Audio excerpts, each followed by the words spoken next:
L'info écho avec Capital. Le chiffre du jour, 554,6, c'est le nombre de nouveaux cas positifs à la Covid-19 pour 100 000 habitants recensés en une semaine par Santé publique France. Un taux d'incidence en baisse de 30% par rapport aux 7 jours précédents. Encore quelques efforts et l'objectif fixé par Olivier Véran d'avoir moins de 500 nouveaux cas pour 100 000 habitants en une semaine sera atteint. Autre bonne nouvelle, la chute des contaminations se traduit par un relâchement de la pression hospitalière. Moins de 23 000 patients sont hospitalisés avec une infection aux traces Covid-19. Un nombre en légère baisse de 7,5% par rapport à la semaine dernière. Un deuxième objectif du ministre des Solidarités et de la Santé a par ailleurs été rempli, celui d'avoir moins de 1500 malades de la Covid en réanimation.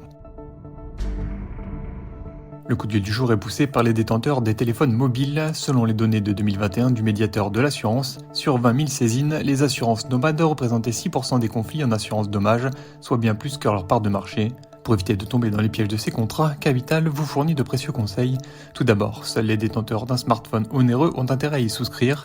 Ils doivent par ailleurs vérifier si leur assurance habitation ou la garantie des vices cachés ne les couvre pas déjà.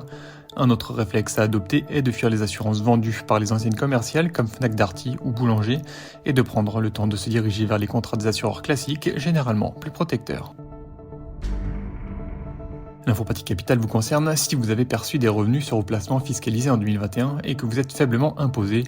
Intérêts de livret d'épargne bancaire, d'assurance vie ou de PEL ouvert depuis 2018, dividendes d'actions ou de parts sociales, tous les gains sur ces produits d'épargne sont par défaut soumis au prélèvement forfaitaire unique de 30%. Mais au moment de la déclaration de revenus, il vous est possible d'opter pour le barème de l'impôt en lieu et place de cette flat tax. Ainsi, si votre tranche marginale d'impôt est de 0% ou 11%, cocher une simple case peut vous permettre d'économiser plusieurs centaines d'euros d'impôt sur le revenu. Plus d'explications sur notre site. Et on termine par la chute vertigineuse du nombre de tests de dépistage du Covid-19. Alors que la décrue de l'épidémie se confirme dans tous les départements en France, il y a eu moitié moins de tests en un mois. Ainsi, sur la semaine du 25 avril au 1er mai, un peu plus de 2 millions de tests ont été réalisés. C'est le chiffre le plus bas depuis la mi-novembre 2021. Selon la direction de la recherche, des études et de l'évaluation des statistiques, la moitié de ces 2 millions de tests étaient des antigéniques. Les beaux jours et les vacances pourraient en être les principales causes, une baisse qui concerne toutes les classes d'âge mais qui est encore plus marquée chez les plus jeunes. Le 1er mai a marqué la journée la plus pauvre en test avec précisément 69 406. Il y en avait encore plus de 445 000 la seule journée du 25 avril.